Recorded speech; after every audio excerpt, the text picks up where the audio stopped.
October 1 Valverde മാതാവ്.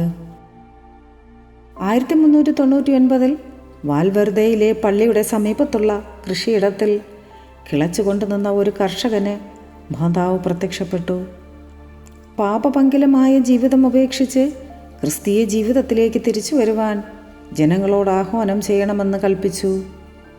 12-ാം നൂറ്റാണ്ടിൽ നിർമ്മിച്ചതായിരുന്ന ചെറിയ പള്ളി പൊളിച്ച് 1615 റിസാറ്റസിൻ ഒരു വലിയ പള്ളി നിർമ്മിച്ചു. 1711 വേനൽക്കാലത്ത് ബ്രസ്ക്യ പ്രദേശത്ത് കന്നുകാലികളിൽ ഒരു മാരക രോഗം പടർന്നു പിടിച്ചു. വാൽവേർദെയിലെ മാതാവിനോട് ജനങ്ങൾ പ്രാർത്ഥിച്ചു.